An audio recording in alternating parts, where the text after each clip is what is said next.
que tienen acción directamente sobre el pulmón. Vamos a dejar de lado, no vamos a tratar obviamente antibióticos, eso ya se tocó en la parte de tecnología o en la parte de infecciosas de neumología, ¿ya?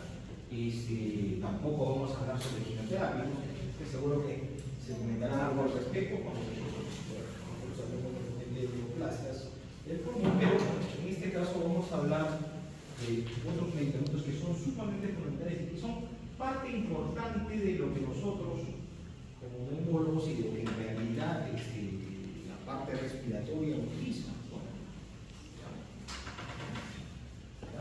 Y está básicamente dado a entender, o sea, entender cómo es que actúan estas drogas, las cuales vamos a comentar en evolución durante la presentación del tema sobre el pulmón, ¿no? En las diferentes enfermedades pulmonares, ¿ya? Los efectos de la droga, las dosis de las drogas, ¿ya? Fundamentalmente sus efectos positivos y sus efectos adversos, ¿no? Y fundamentalmente en dos patologías que son harto frecuentes, ¿ya?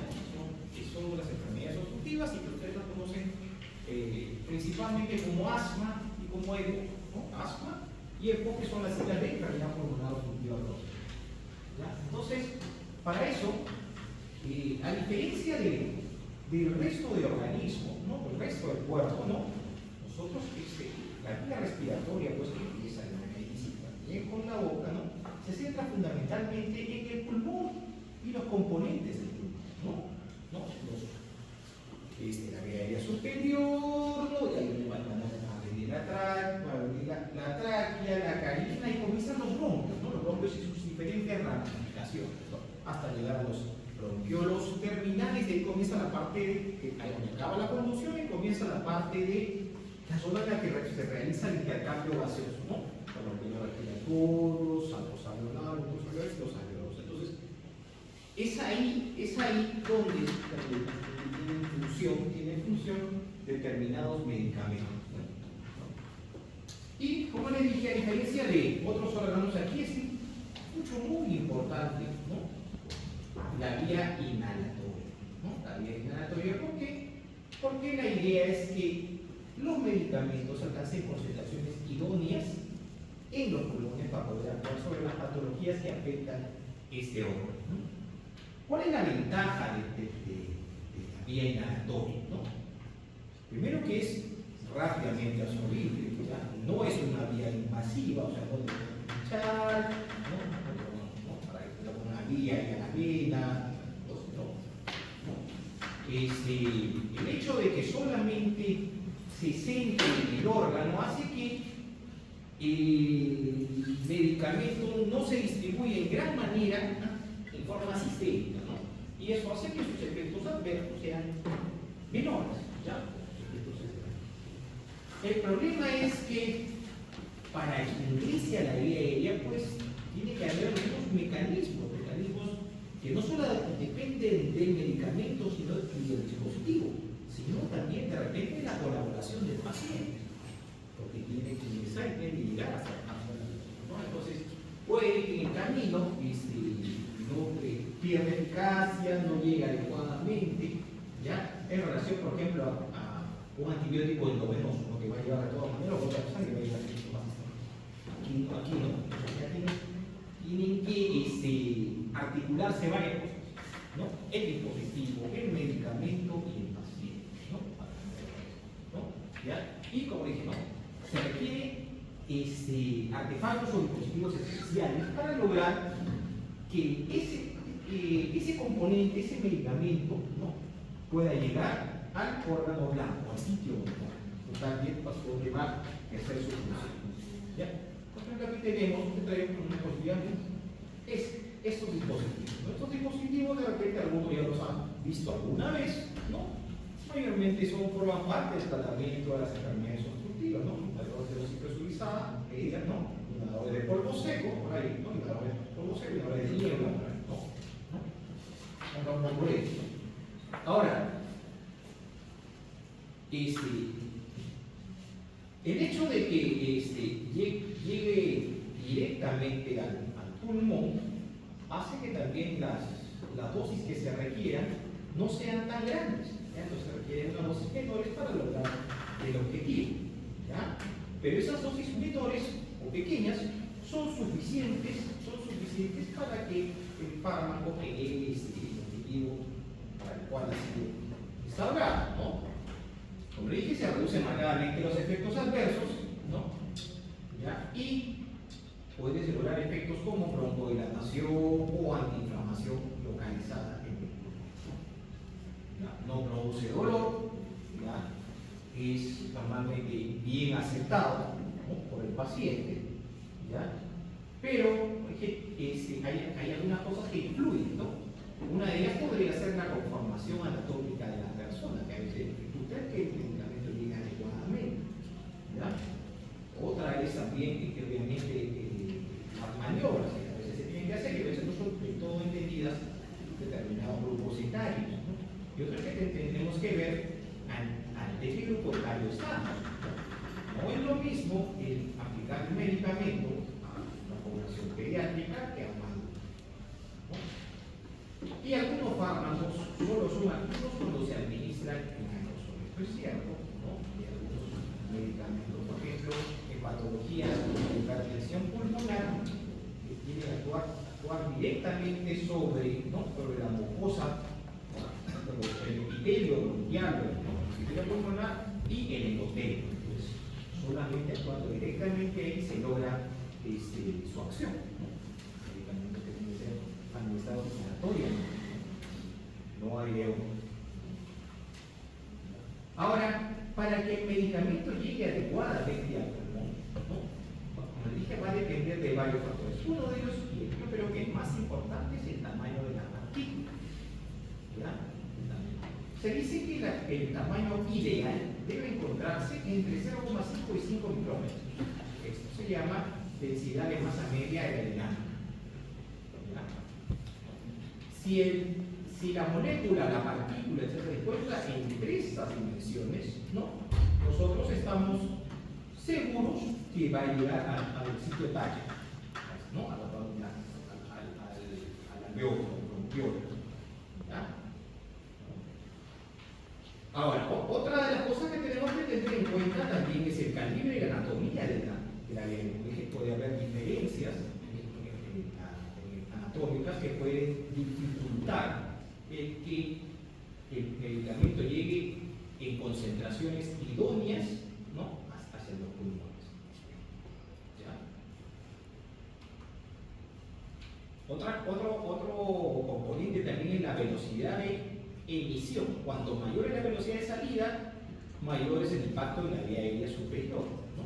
Eso pasa a veces cuando uno usa un inhalador, ¿no?, el flujo respiratorio es muy rápido, ¿ya? Entonces, un gran porcentaje del fármaco choca contra la pared de la vía superior y se queda ahí. Y eso no queremos. Lo que nosotros queremos es que el medicamento llegue hasta el bronquiolo, hasta el bronquiolo. Entonces, se requiere que la persona también tenga una técnica adecuada.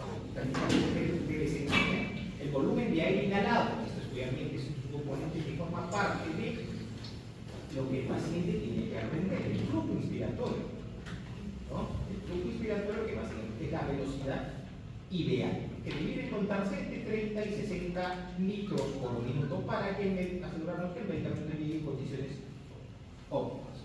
Y otra cosa que también es importante es la apnea post-inhalación. Esto es algo que a veces se olvida cuando nosotros tenemos un medicamento inhalado, ¿no? Y ese medicamento, recuerden que el medicamento está en concentración como si fuera una nieve, ¿no? Está en suspensión, ¿ya? Y tiene que caer para sedimentar, ¿ya? Entonces, para que caiga y llegue al bronquiolo, ¿no?, tiene que haber un cese de flujo. Tiene que haber un cese de flujo. Si no, el medicamento entra y no está pretendiendo ingresar al bronquiolo, vuelve a salir.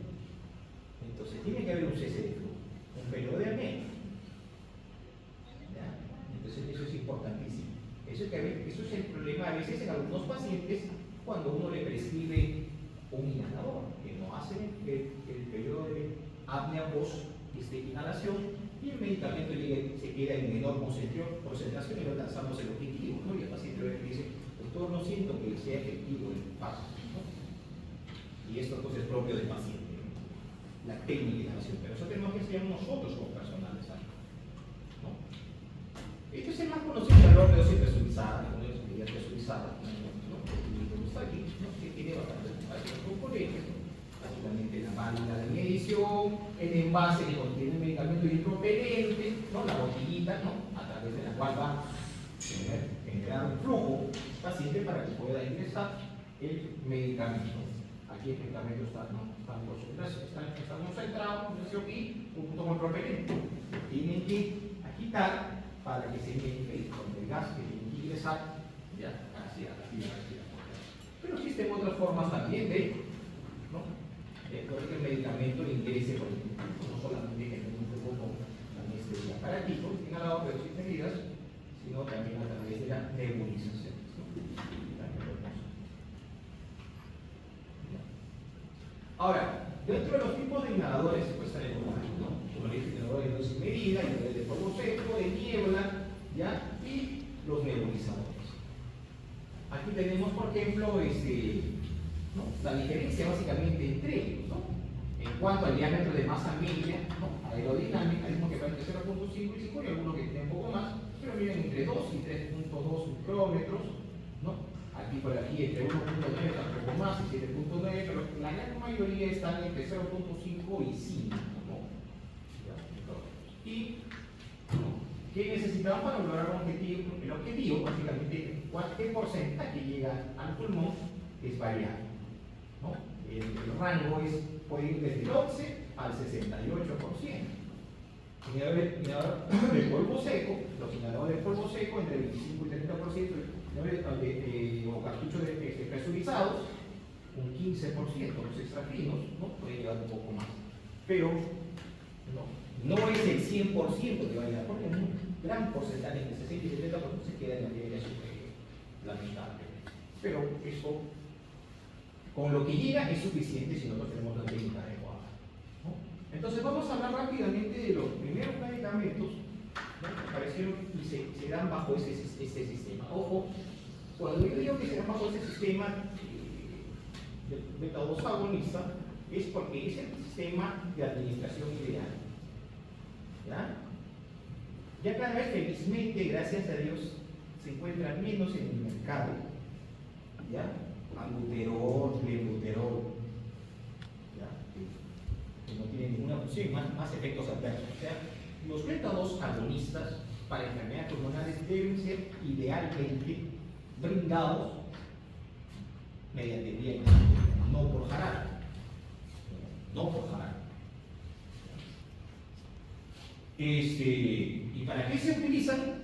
Fundamentalmente para enfermedades obstructivas, ¿no? La más conocida, dijimos, asma y EPO, ¿no? Entonces, ¿cómo van a actuar? Básicamente a través de la AMP ciclasa. Una ciclasa que actúa sobre AMP cíclico para favorecer el tono bronquial, ¿no? Relajar el tono bronquial. Esa es básicamente la acción de los beta-2 agonistas. ¿Quiénes tenemos en el mercado? Bueno, el salbutamol, que apareció ya desde la segunda mitad del siglo XX, ¿ya? ¿No? Pero precedido por la terbotalina, y el fenoterol, que también apareció conjuntamente, pero actualmente ya no se encuentra en el mercado porque los estudios mostraron que el fenoterol usado como terapia está asociado a mayor exacerbación y incremento de mortalidad del paciente con asma. Es por eso que ya no se encuentra en el mercado. Estos son de acción rápida, te voy a explicar después por qué. Y también tenemos broncodilatadores o beta-2 agonistas de acción prolongada por el tiempo en cuanto actúa. Su acción broncodilatadora dura más tiempo que el de acción corta, ¿no? Ahí tenemos al salmeterol y formoterol, y últimamente han aparecido, y también los tenemos aquí en el Perú, el itacaterol, el olodaterol y el bilanterol.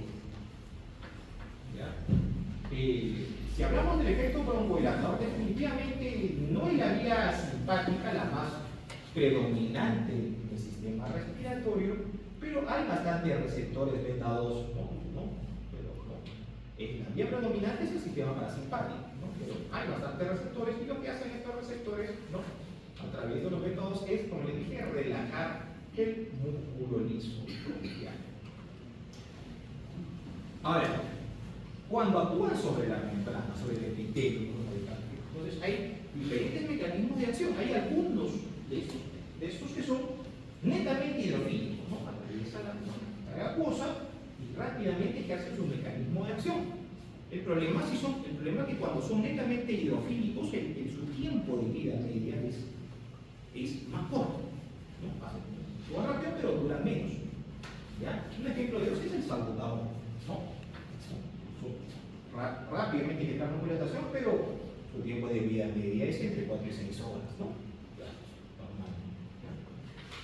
También tenemos el formoterol, acá que ya no es un broncohilatador de acción rápida, es un broncohilatador de acción prolongada, pero este formoterol tiene componente mixto. ¿Qué quiere decir eso? Que es hidrofílico y lipofílico.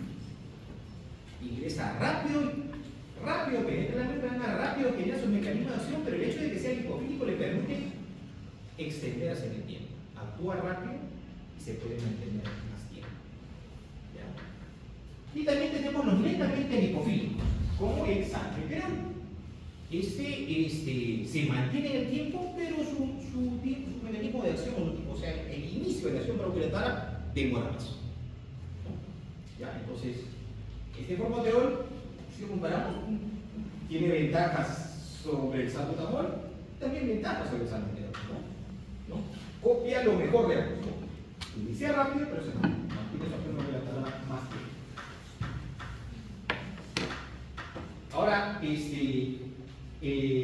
no solamente el músculo liso tiene receptores beta 2 agonistas, existen también receptores en los mastocitos, también receptores en el epitelio bronquial y en algunas glándulas y en los mismos alveolos. Ahora, ¿cuál es el efecto? ¿Qué se busca al dar un broncohilatador beta 2 agonista? ¿Qué es lo que nosotros queremos lograr? Que el músculo liso se relaje, porque está contraído. En paciente con función bronquial, que los mastocitos no degranulen, porque cuando los mastocitos degranulan, normalmente degranulan ¿quién? Histamina, La histamina produce secreción, vasodilatación, broncoconstricción, y eso es lo que no queremos, Entonces, el beta 2 agonista tiene acción para resolver los mastocitos porque tienen receptores ahí, Inhiben de cierta forma la producción de edema en la vía aérea, favorecen la limpieza mucociliar, incrementan la secreción de mucoide, pero no tienen efecto en inflamación crónica. Esto es fundamental, esta idea es importantísima. Los broncodilatadores no son antiinflamatorios, son esos broncodilatadores. Entonces hay algunas enfermedades que requieren antiinflamatorios, que son enfermedades inflamatorias, pero que por mucho tiempo fueron manejados solo como broncohilatadores. Esto, claro, es el caso, El ya no es así.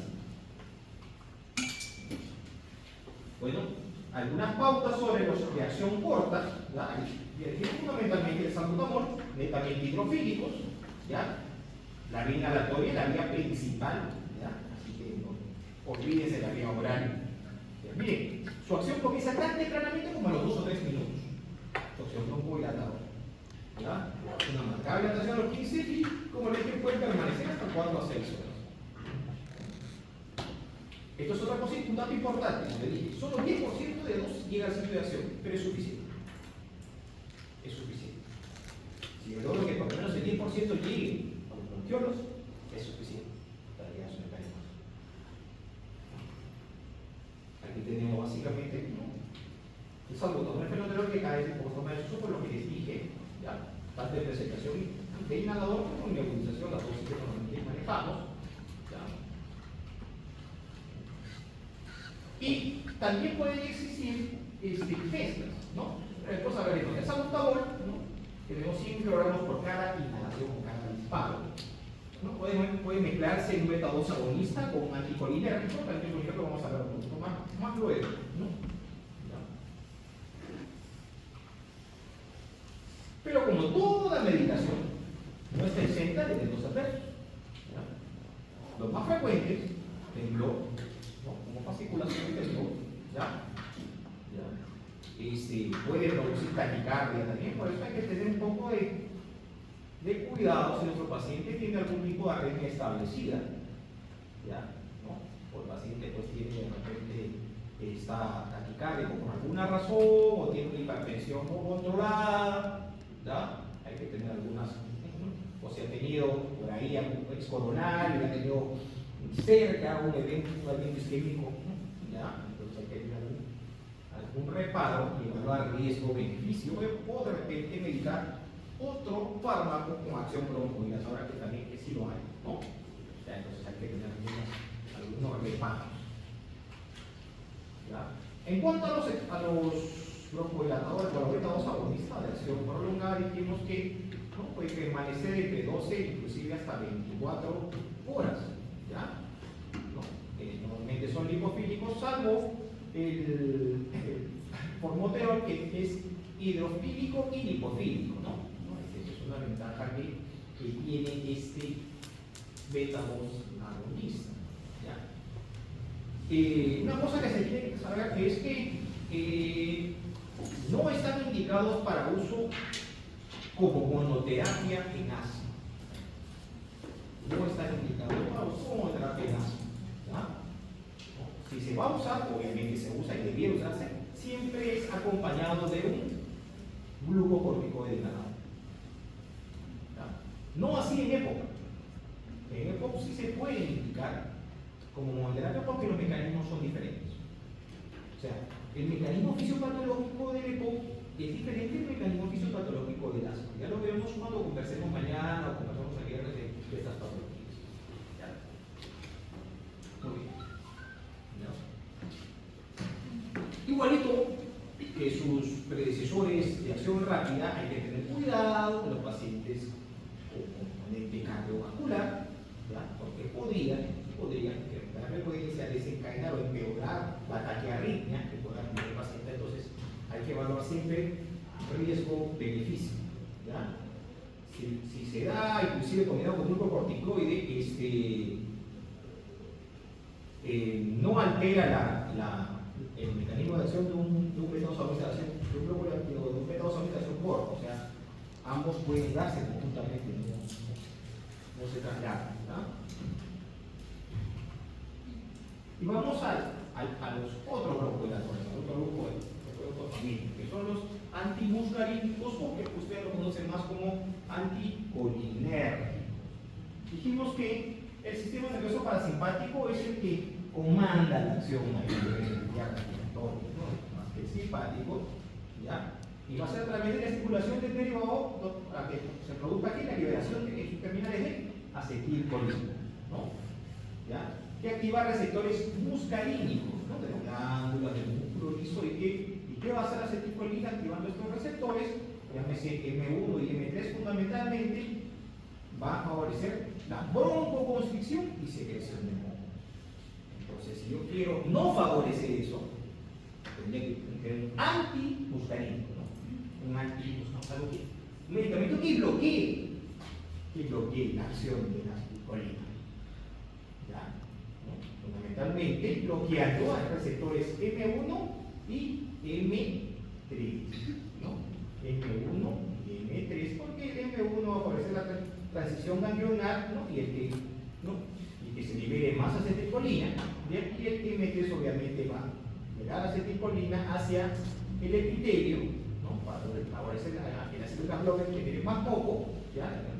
Y a nivel del músculo liso va a favorecer la contracción. No así el M2, el receptor M2 en cambio va a bloquear de cierta forma la acción de acetilcolina.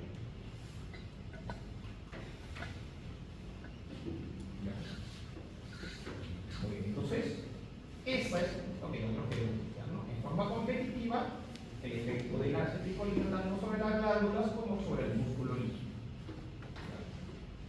La eficacia va a depender obviamente del grado en que el reflejo colinérgico contribuye a lo que pues pasa, ¿no? Si la contribución es alta, obviamente vamos a lograr mejor broncodilatación, ¿no? Hay que tener un cuadrito en el que básicamente muestra las acciones o el mecanismo de acción de los receptores del M1, básicamente que facilita la transmisión sináptica, como dije, el M3 es el que va que la acetilcolina haga su acción, producción de hemoglobina, y el M2 en cambio inhibe la liberación de acetilcolina. Ahora, ¿por qué damos un anticolinérgico? Ya hemos visto por qué damos un beta-2 agonista. ¿Por qué damos un anticolinérgico? ¿Qué pretendemos? ¿No? Reducir la hiperinsulictación que se produce por la broncoconstricción permanente en los pacientes con EPOC, que a diferencia del asma no revierte. Reducir las exacerbaciones, porque en EPOC las exacerbaciones están asociadas directamente sobre el EPOC. Mejorar la disnea, mejorar la tolerancia al ejercicio y mejorar la calidad de vida, ¿no? Esto, ¿no? Lo vamos a comprobar obviamente una vez haciéndole un test, haciendo un test de caminata, un test de calidad de vida y también midiendo la función pulmonar a través de un procedimiento que se llama espirometría. Pero igual, que los beta-2 agonistas también tienen efectos adversos, ¿no? Dentro de los más frecuentes tenemos aquí boca seca, estreñimiento, ¿no?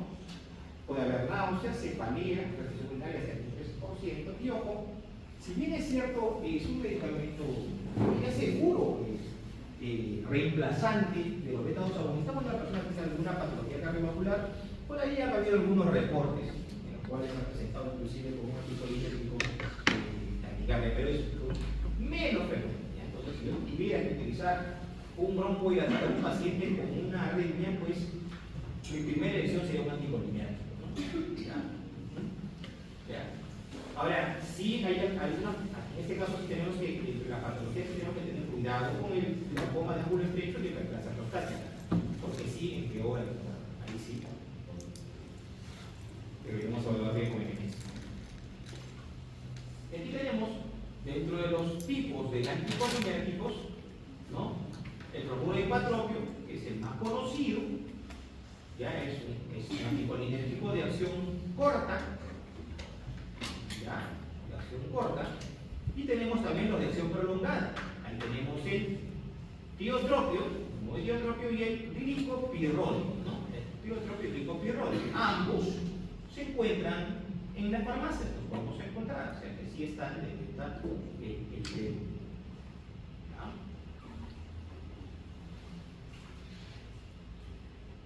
Este es un fármaco que por mucho tiempo se utilizó, ¿ya? O sea, estamos hablando de los 60, 70, 80, yo diría que hasta los 90, ¿ya? ¿No? Es decir, gran parte de los neumólogos viejitos, o sea, más viejos que yo, que tengo mis 70, ¿no? Entonces, diría que tenían fe pues a la teofilina, ¿no? Porque tenía efecto inclusive antiinflamatorio, broncodilatador, ¿ya?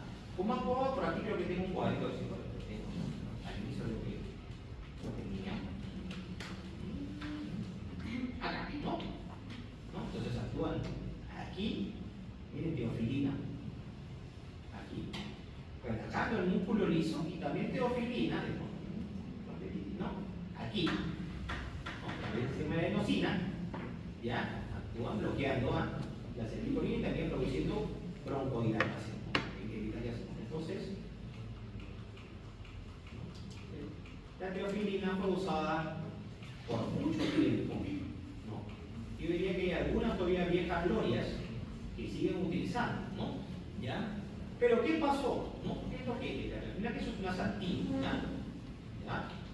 Relaja el músculo liso, aumenta el flujo sanguíneo, disminuye la hipertensión pulmonar, dilata los vasos pulmonares, pero su gran problema es que su rango terapéutico, ¿ya? Y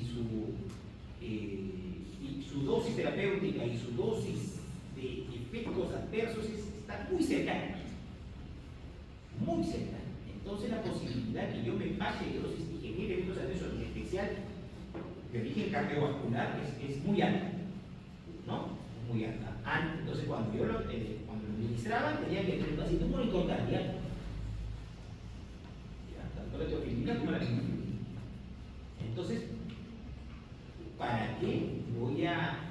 someter a más riesgo a mi paciente si bien es cierto es un broncodilatador, no es tan bueno como un beta-2-agonista y como un anticolinérgico. Y en efecto antiinflamatorio no es tan bueno como un glucocorticoide. Y encima el rango terapéutico y el rango de efectos adversos es muy estrecho, no es el medicamento ideal. Y ahora sí vamos a hablar de la otra parte, ya no olvidemos de los broncohilatadores, vamos a hablar de la parte antiinflamatoria, que también es importantísimo en el manejo de patologías pulmonares.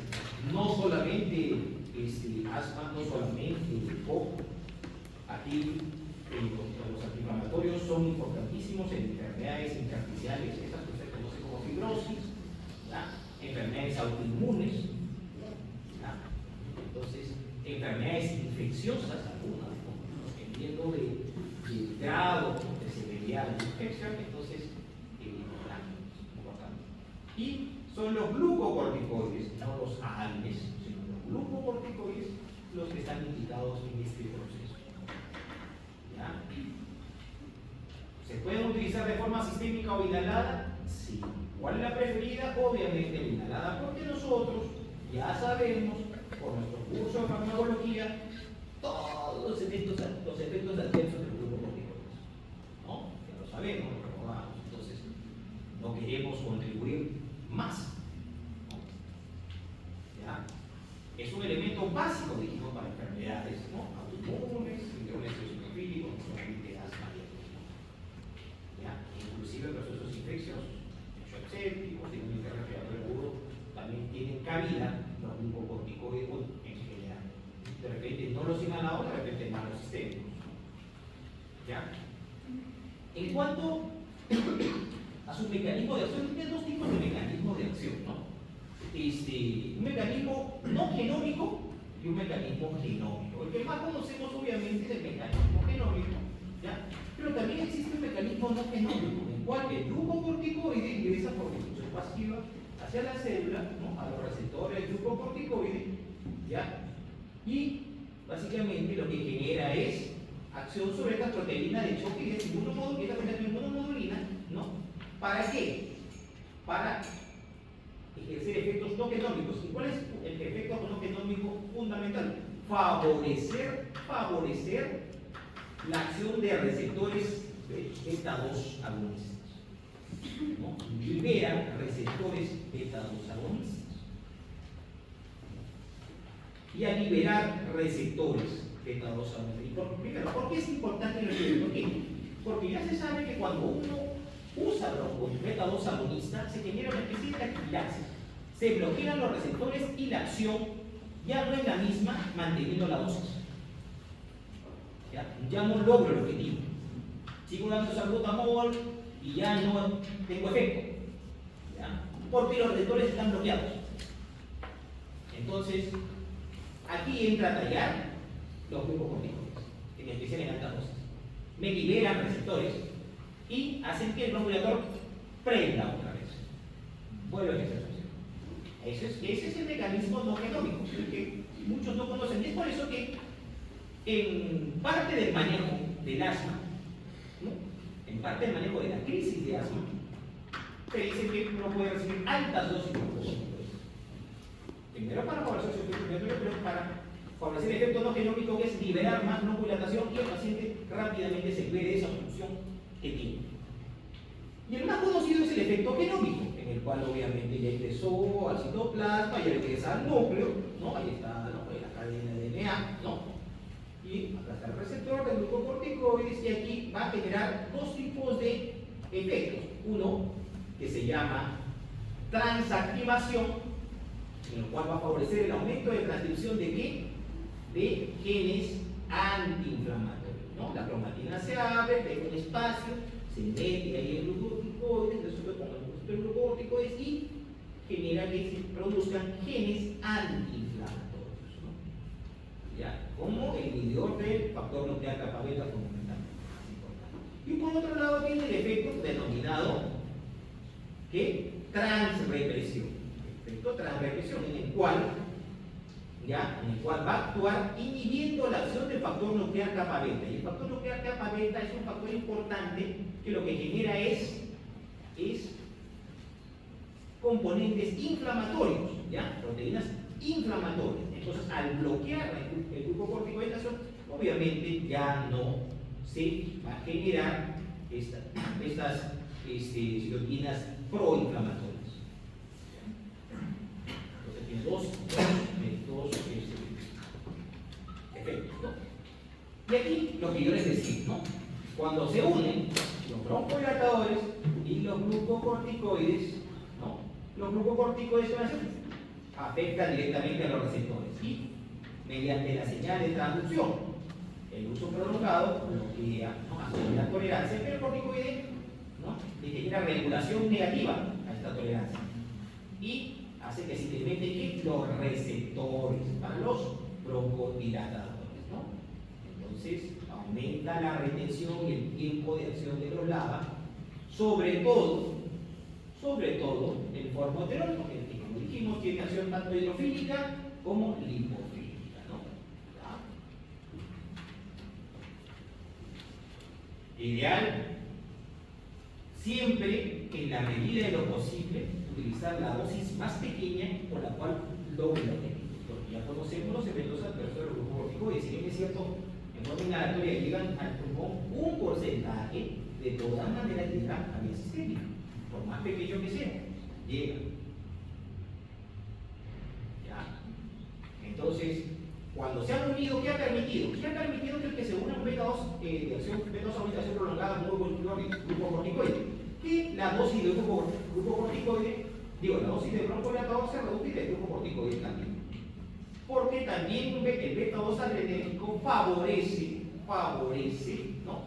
Favorece el componente genómico del glucocorticoide, el que se produzca más genes antiinflamatorios. Entonces sí, tienen ahí una interacción cruzada o una simbiosis, ¿no? Para el beneficio del paciente. ¿Ya? Como les dije, si bien es cierto, un buen porcentaje, ¿no? Un buen porcentaje, ¿no? llega a los pulmones, por ahí que todavía, ¿no? Lo que se queda en la boca lo tragamos, ¿no? Lo tragamos y puede llegar a un porcentaje siendo, ¿no? El efecto de segundo paso, ¿no? Con la vía digestiva, absorción intestinal, puede llegar al hígado, metabolizarse y llegar a la circulación sistémica.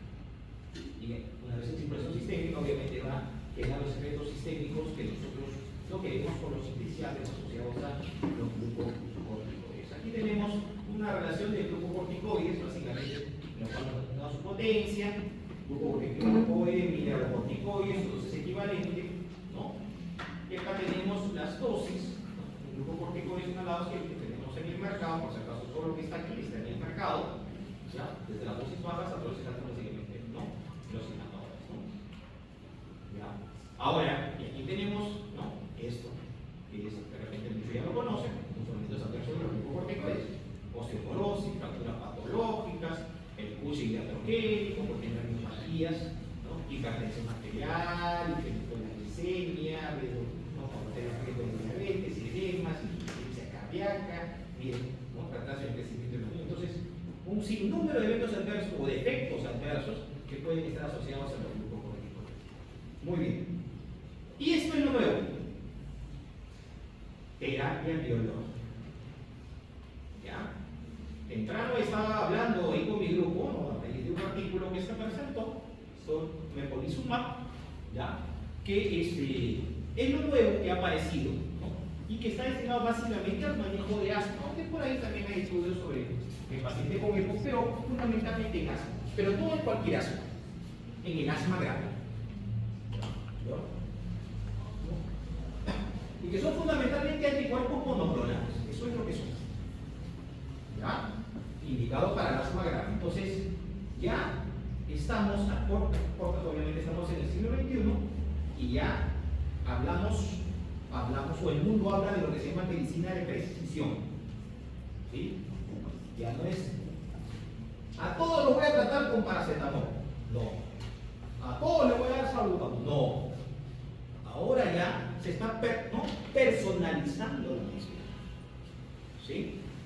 ¿Y en base a qué? A mis rasgos fenotípicos, a mis rasgos genotípicos, o sea, ¿no? ¿Ya? ¿Sí? ¿Ya? A mis rasgos epigenéticos. ¿Sí? Entonces, cada vez más estamos personalizando lo mismo.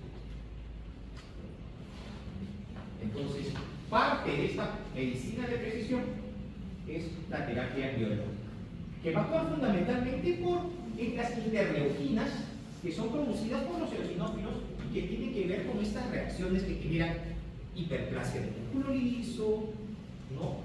Broncoconstricción, producción de moco, ¿no? Fibrosis subepitelial que al final va a producir lo que llamamos remodelamiento de la vía aérea, que es lo que no queremos en un paciente asmático. Entonces, 4, 5 y 13 son las interleuquinas que tienen que ver con esos mecanismos que generan daño en la vía aérea, ya, producto del asma, y son producidas fundamentalmente por los eosinófilos. Entonces, esta terapia biológica actúa sobre estos órganos blancos. ¿Ya? Entonces tenemos otra terapia biológica y con los diferentes ángulos, no sé, te lo voy a pasar, ¿no? Por aquí tenemos al pembrolizumab, el mepolizumab y el regizumab que van a actuar o bloquear al receptor de interleuquina 5. ¿Ya? El omalizumab, que lo que va a actuar es bloquear la inmunoglobulina E. ¿Para qué bloquear la inmunoglobulina E? Para que la inmunoglobulina E no se una al mastocito y el mastocito de granula, que es lo que no queremos que haga, ¿no? En el asma eosinofílico alérgico, ¿no? Que es una variante fenotípica de asma, ¿no? Pero tenemos el dupilumab. Y el dupilumab va a actuar sobre el receptor de interleuquina 4, que también tiene que ver con la producción de TH2, ¿no? ¿Ya? Con la producción de TH2 de eosinófilos también, ¿no? Entonces hay diferentes tipos de terapia biológica y están por salir más fármacos o más anticuerpos anticoronales, porque es lo nuevo, es lo que se viene para el manejo del asma, en especial del asma grave, sepsis asmática persistente, y que no lo logramos controlar con glucocorticoides ni broncohidratadoras. El paciente sigue tosiendo, sigue obstruido, sigue no pudiendo realizar su vida normal. Ya conocemos una lista, ¿no? ¿Ya? ¿Qué tenemos en el Perú? Benralizumab, ¿ya? Y tenemos omalizumab. El resto está por llegar. Tenemos aquí Fasenra y tenemos el omalizumab, que fue el primero que llega. ¿Ya? Muy bien, ahora sí vamos a algo diferente. Pero también cuando hablamos de problemas respiratorios, hablamos de uno de los síntomas cardinales de cualquier problema respiratorio, aparte de la disnea, la tos, ¿no? Gran parte de la consulta, y va a ser cuando ustedes estén ahí trabajando en el salud, ¿ya? ¿No? Ahí en su centro de salud le va a venir desde el más pequeñín hasta el adulto mayor. No puedo con la tos, no puedo con la tos, no se puede usar la tos. ¿Ya? Entonces eso es el primer motivo de consulta, ¿ya? La tos, pero también la tos normalmente refleja una patología subyacente, una patología respiratoria. Y recordemos que las patologías respiratorias son también frecuentes y son causa importante de mortalidad. ¿Qué es la tos?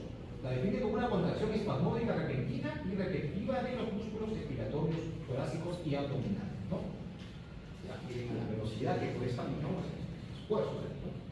¿Ya? ¿Y cuál es el objetivo? Mantener la vía respiratoria libre de cuerpos extraños, ¿ya? O de una excesiva acumulación de moco. ¿Existe el tipo de tos? Sí, de acuerdo, digamos, al tiempo de instalación, de acuerdo a que hay introducción de secreción o no, de acuerdo al tiempo puede ser aguda, subaguda y crónica, tenemos los tiempos, y de acuerdo obviamente a sus características, pues si existe una mucosidad, pues una tos seca, ¿ya? ¿No? Que normalmente característica en la vía respiratoria alta, no siempre es así, ¿ya? Una tos productiva que normalmente nos está obligando a pensar en vías aéreas inferiores, ¿ya? No siempre es así también, pero en la mayoría de casos tiene una tos que puede empezar como una tos seca y después se hace productiva, ¿no? Pero es importante cuando uno tiene un paciente con tos, no solamente calmar darle un placebo y calmarle la tos, sino sería más importante por lo menos saber por qué se produce tos, por qué está tosiendo, ¿no? ¿Ya? Entonces, y saber si esta tos es obviamente es una tos irritativa, es una tos productiva, para se puede dar un antitussígeno o un corrosivo. ¿Ya? El tratamiento puede ser inespecífico porque obviamente es molesta y el paciente no va a tener cargoseando, entonces de repente vamos a darle algo para mejorar ese estrés que tiene el paciente producto de la tos, pero a la par deberíamos buscar el causante o la causa de ese padecimiento. ¿Ya? Y una vez que lo encontremos, de repente no va a ser un antitussígeno el tratamiento, sino de repente un broncodilatador. ¿Sí? ¿No? Porque lo que tiene de repente es seca y la tos es por eco. ¿Sí? Entonces, por eso es importante determinar el causante. ¿Ya? Tenemos dos tipos los antitussígenos y los mucolíticos.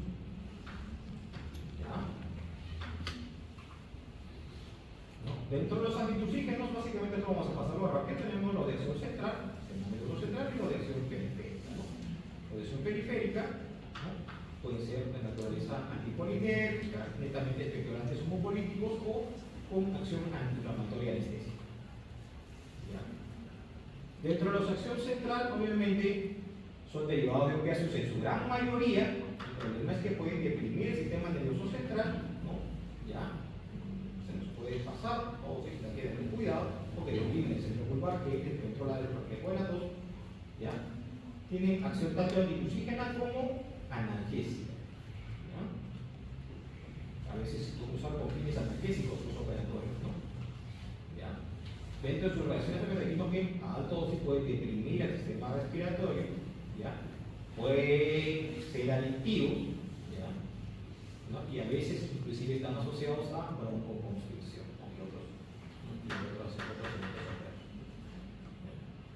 Dentro de los más frecuentes tenemos a la codeína, ¿sí? Que es una derivada de la morfina, ¿ya? Con una vida media que radica entre las 2 y 4 horas, ¿ya? Se puede hasta 4 a 6 veces al día. Hay que tener cuidado, en especial en gestantes, ¿ya? Y aquellos que tienen hipersensibilidad a la codeína.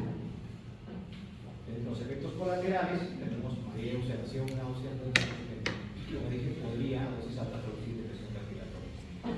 Otro bien conocido es el dextrometorfano, ¿sí? Se califica como un opiáceo, ya derivado también de la morfina.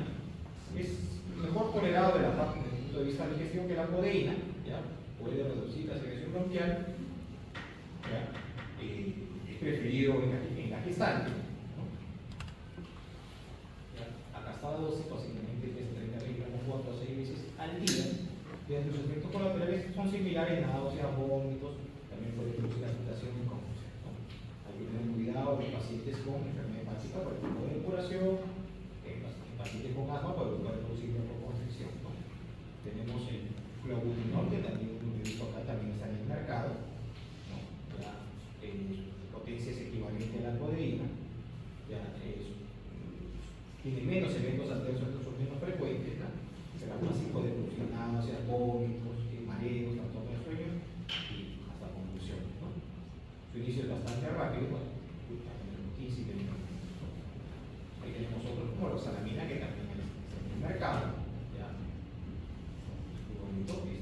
Es la dosis, para 8 horas de efectos colaterales, puede producir náusea, diarrea, ¿no? Somnolencia, secreción de boca, palpitaciones, y está contraindicado. Y la clopidogrel oxígeno,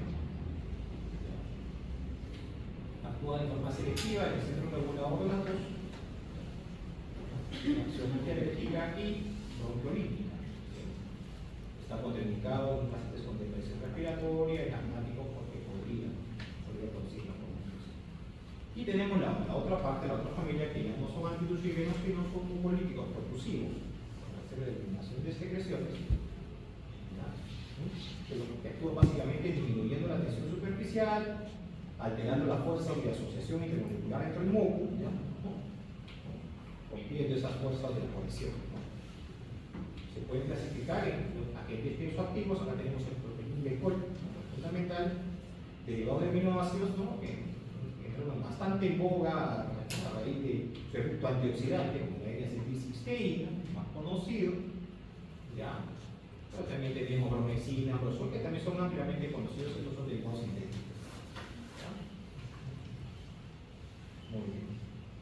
Ahora, hablemos de otros medicamentos que también se usan en vía respiratoria y que tienen mecanismo de acción básicamente en pacientes asmáticos, que son los antagonistas de receptores de leucotrienos, ¿no? Ya se sabe que los leucotrienos están asociados fundamentalmente al asma porque producen igualito, ¿no? Aumento de secreción de las células Glover, inflamación de la mucosa bronquial, broncoconstricción, etc. ¿no? Los alergenos obviamente actúan sobre los mastocitos, pero no solamente los mastocitos, ¿no? ¿Ya? Sino también sobre los eosinófilos, y estos producen a su vez ácido araquidónico que vía 5-liposnigenasa van a producir los leucotrienos, ¿no? ¿Ya? Los leucotrienos van a tener mayor acción sobre aumentando la exudación de plasma, favorecer la secreción de moco, la broncoconstricción y mayor reclutamiento de eosinófilos, y esto hace que se produzca mayor interleucina 4, 5 y 13, mayor daño epitelial, mayor broncoconstricción, etc. Es un ciclo vicioso, ¿no? Entonces, aparecieron en el mercado los antagonistas de leucotrienos para que esto no se pueda dar. ¿Ya? Y que tenemos básicamente en el mercado hoy por hoy es el montelukast. ¿Cuáles son las ventajas de estos antileucotrienos? Van muy bien en el asma inducida por ejercicio, ¿ya? Cuando se compara con los agonistas, ¿ya? Su mecanismo es fundamental en el fenotipo de asma inducido por aspirina. ¿Ya? Ahí van muy bien, son muy bien tolerados. Es una de las primeras indicaciones, ¿no? ¿Ya? Aquí tenemos, por ejemplo, en cuanto a la dosis, ¿no? del montelukast, obviamente se puede dar inclusive desde 2 años de edad, ¿ya? Con dosis de 4 miligramos diarios, hasta los mayores de 12 años en los cuales requieren 10 miligramos al día de montelukast. ¿Ya? Aquí tenemos estos medicamentos que también seguro que más de una vez han escuchado hablar de ellos, que son los antialérgicos. Pero cuando son antialérgicos, no son en realidad antihistamínicos. Los antihistamínicos, ¿no? ¿Ya? Lo que hacen es bloquear la acción de la histamina, ¿no? La histamina es una sustancia endógena que se distribuye ampliamente en todo el organismo, ¿no? ¿Ya? Fundamentalmente son producidos por los mastocitos y los basógenos, ¿no? ¿Ya? Y que tiene acción tanto sobre el músculo liso intestinal y también sobre los bronquios, a través de los receptores H1, ¿no? Acá tenemos un cuadrito donde están más o menos todas las familias de antihistamínicos y los de primera y segunda generación que pertenecen a cada familia. Lo puede encontrar en cualquier nivel. ¿Ya? Dentro de primera generación, obviamente de lejos, la clorfenamina es el más conocido. El único problema con clorfenamina es que, bien es cierto, tiene una buena acción antihistamínica porque atraviesa fácilmente barreras hepatocefálicas y eso le permite generar sedación. No sé si alguno de ustedes alguna vez ha usado clorfenamina. Bueno, no se lo recomiendo. Yo tuve una muy mala experiencia con clorfenamina, ¿no? Les cuento que yo antes sufría pues de urticaria, ya cuando era niño y cosas jóvenes, hasta que ingresé a la universidad. ¿Ya? Los primeros años de universidad, yo creo que hasta tercer año de medicina. ¿Ya?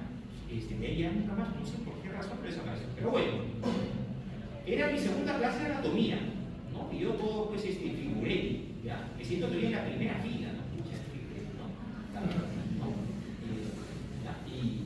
Ya, siento ahí, ¿no? Y para eso en la mañana había tenido mi urticaria y me tomé 2 clorfenaminas. Y el maestro Puga, que era el profesor de anatomía, el doctor Puga, pues comenzó a dictar su clase, ¿no? Yo creo que era el cimiento del cuello. Y comienza yo.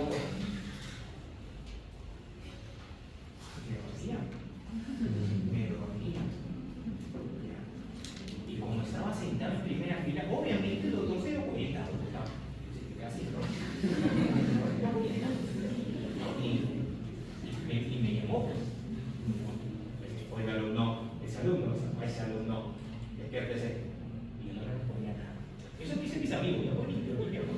¿no? Oiga, estoy hablando malcriado. Oiga, insolente, despiértese.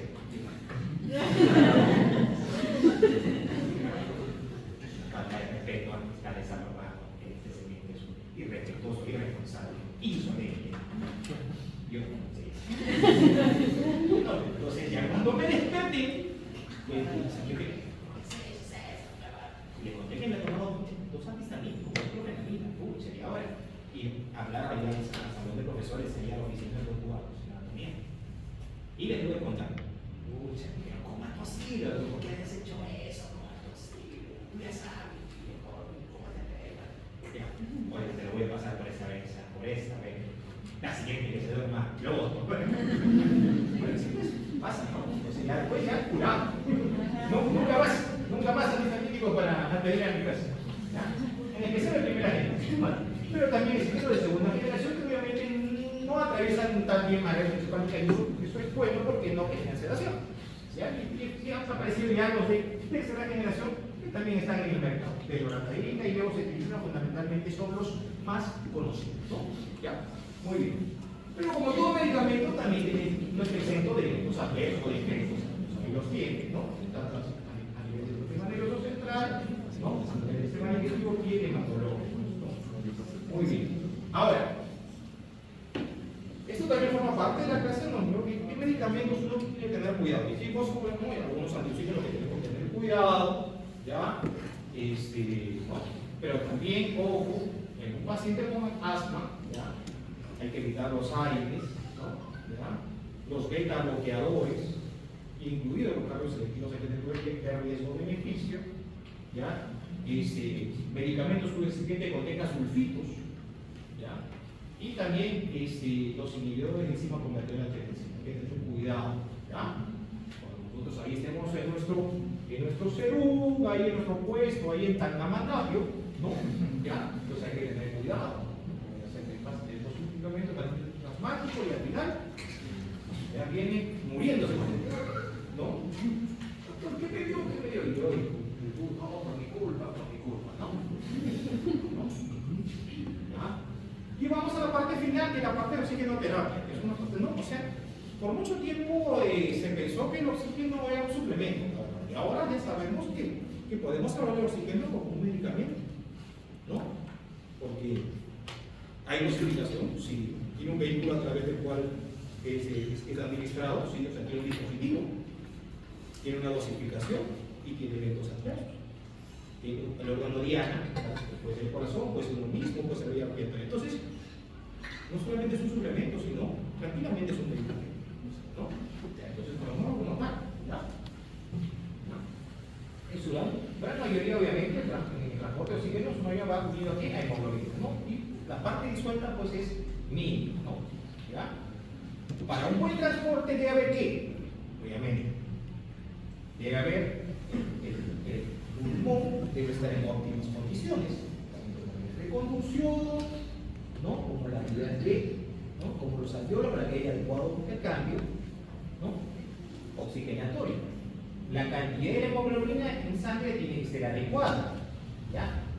Y no solamente tiene que ser adecuada, sino tiene que ser suficiente, porque puede que yo tenga buena hemoglobina, pero si la bomba del corazón está en las cachangas, o sea, tengo una insuficiencia cardíaca, ¿ya? No va a llegar la sangre adecuadamente. ¿Ya? Entonces, necesitamos que estos 3 pilares funcionen bien para que ustedes saben que ahora hacen tranquilamente esa relación 98, 99, bla. ¿Ya? Entonces, todo funciona, la máquina funciona perfecta. ¿No? Cuando uno es joven, la máquina funciona perfecta, ya a mi edad la máquina está chata, ¿no? Pero ya Entonces, términos o definiciones que uno tiene que saber. ¿Qué es hipoxemia? Es la disminución de la presión parcial de oxígeno por debajo de 80 milímetros de qué? De mercurio. Eso se llama hipoxemia. ¿Ya? De 80. ¿Y qué es hipoxia? Es el estado de deficiencia de oxígeno en la sangre o tejidos o células, ¿ya? Con compromiso de la función de estos órganos. ¿Ya? Cuando no les llega oxígeno. Aquí tenemos algunos valores en este cuadrito, ¿no? Con lo cual tenemos las presiones, hiperoxia, obviamente más de 100, normalmente entre 80 y 100, Y cuando hablamos de hipoxemia leve, moderada y severa, tenemos dos valores.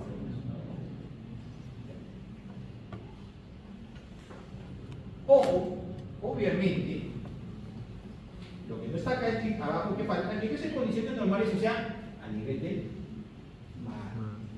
Estos valores van a variar si nosotros nos vamos a leer, ¿no? O si no vamos a sacar, ¿no? Aquí no más, ahí aguantará, ¿no? ¿Por qué? Porque la presión de oxígeno no va a ser la misma, ¿no? Va a ser menor, ¿no? Eso ya lo saben ustedes, ¿no? Muy bien. Esto es el sistema cardiorrespiratorio, el mecanismo de acción, ¿no?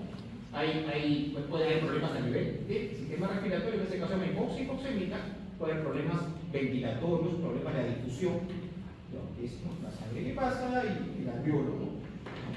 Puede haber problemas a nivel de la membrana alveolo-capilar, ¿no? Puede haber problemas en el transporte, fundamentalmente por problemas de bomba o por problemas de anemia, de sangre, ¿ya? O puede haber problemas ya a nivel ya tisular. Esto se llama hipoxia hipotóxica. Entonces, si tenemos deficiencia de oxígeno, tenemos que suplirla. Pero tenemos que saber cómo suplirla. ¿No? ¿Por qué? Porque podría empeorar la situación del paciente en cambio de mejorar.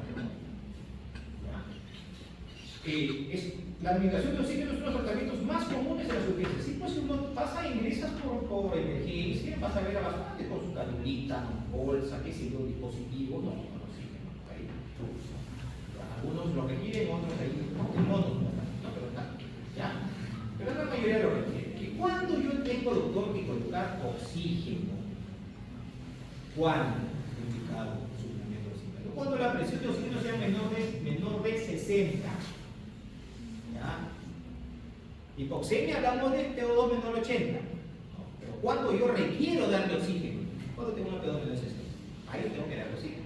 Porque si no, estos mecanismos para los cuales es importante el oxígeno, que es la producción de energía, no se van a dar en forma adecuada.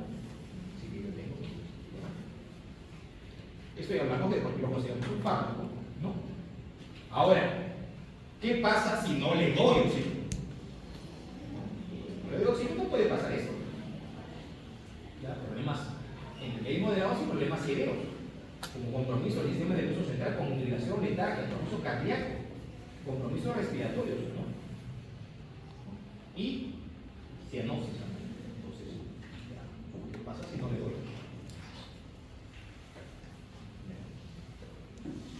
Ahora, para saber, ya sé que tengo que dar, para saber qué tipo de suplemento le tengo que dar, pues es importante saber la fisiopatología de la enfermedad subyacente, saber lo que nos está generando una hipoxemia al paciente, ¿no? Y el tipo de hipoxemia, ¿no? ¿Ya? Y para eso necesito algunos exámenes. La pulsoximetría por lo menos. ¿Ya? La gasometría pues algo, no diría que esos tiempos complicados, pero no todos los hospitales, mucho menos los centros de salud, ¿ya? Mucho menos el pueblo donde va a estar Marco Polo Tangamandapio, va a tener una gasometría, ¿no? ¿Ya?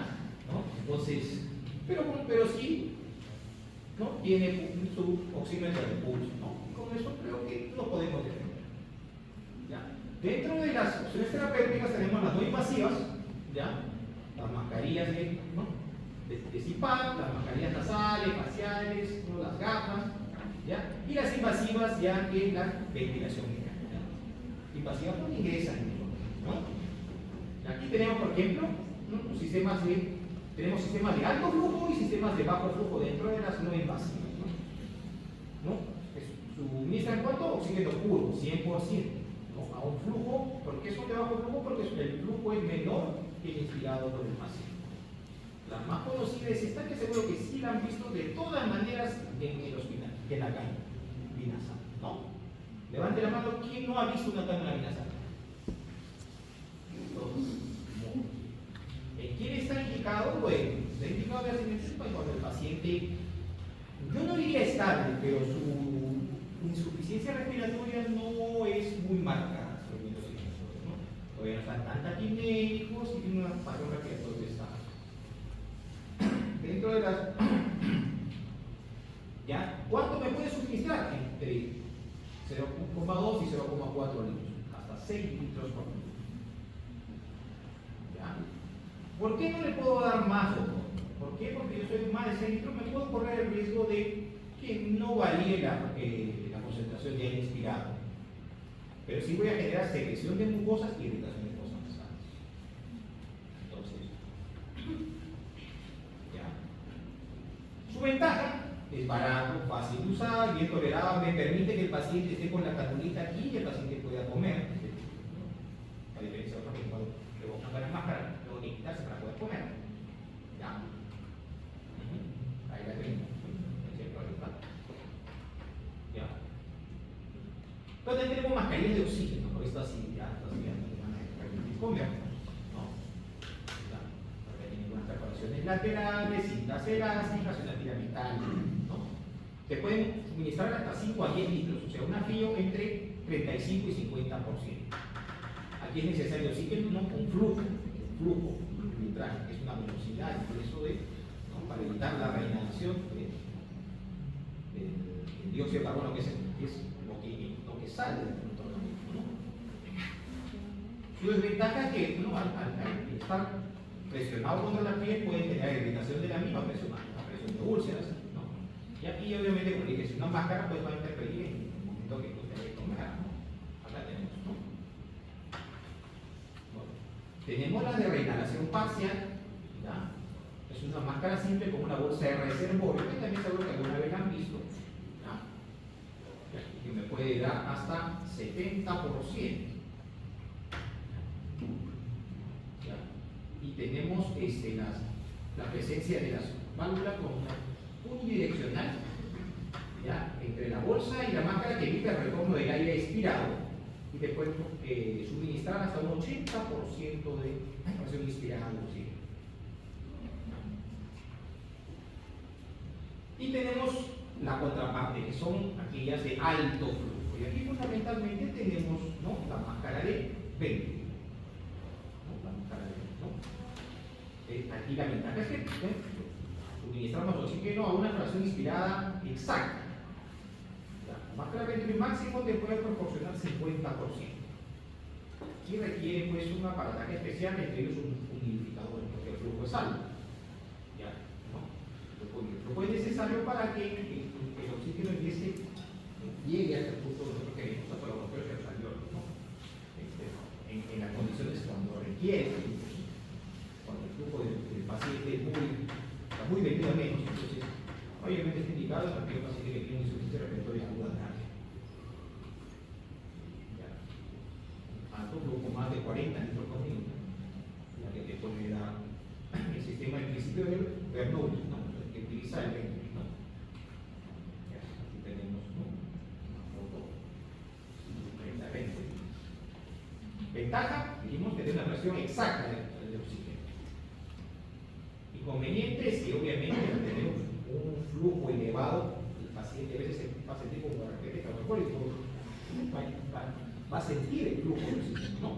La hace un poco molesto, parte de irritación producto del daño sobre la piel. Y también que pedir, como es una mascarita, el pedir para que se pueda alimentar. ¿Ya? Aquí tenemos un cuadrito, se lo dejo aquí para que miren básicamente, de acuerdo al traje, su correspondiente fracción inspirada de oxígeno, ¿no? Y cuánto puede dar cada uno de estos dispositivos, ¿no? Tanto los de alto flujo como los de bajo flujo. ¿Ya? Ahora, hay que, como le dije, al yo catalogarlo como un medicamento y no un suplemento, pues también existen efectos adversos, ¿no? Se puede producir a fracciones mayores del 50% aterrizajes por absorción. ¿Ya? En los prematuros hay que tener cuidado porque podría producir retinopatía. Puede haber riesgo de explosión intraoperatoria como broncospía láser. Contaminación bacteriana en los humidificadores. Y van a ingresar y van a estar contaminados y obviamente, ¿no? Si ya tiene un patógeno, le sumo uno más. Otra cosa importantísima, que hay que tener cuidado con los pacientes que ya tienen un daño crónico establecido, porque estos pacientes con insuficiencia crónica ya establecida son pacientes que han seteado que han seteado para la presión de dióxido de carbono. Normalmente nosotros ventilamos en base a la variante de pH y de dióxido de carbono. ¿Ya? Son los primeros receptores que se activan, no los de caída de oxígeno. ¿Ya? Pero los pacientes crónicos ya han seteado y toleran niveles más altos de CO2. ¿Ya? Entonces, ellos no setean para pH y PCO2, sino setean, o sea, ¿qué llevamos a setear? O sea, lo que me activa, el que ventile. ¿Ya? Ellos activan su ventilación en base a la hipoxia. Si yo se la bloqueo, o sea, digamos, este paciente crónico, yo le hago que él estaba con una PO2, qué sé yo, 62, y yo se la subo a 90. Ya le digo oxígeno, ¡guau! ¿No? En bolsa de reservorios, ¿no? Le bloqueo el estímulo que tienen para ventilar. Y en cambio de hacerles un bien, lo empeoro, porque como ya se bloquearon esto, hipoventilan y retienen más CO2 y pueden hacer un paro respiratorio. Entonces tengo que tener cuidado, por eso digo, tengo que saber cuándo dar oxígeno y a quién dar oxígeno y cómo dar. No solamente por dar. Muy bien. Hasta aquí la clase de farmacología respiratoria. Espero que les haya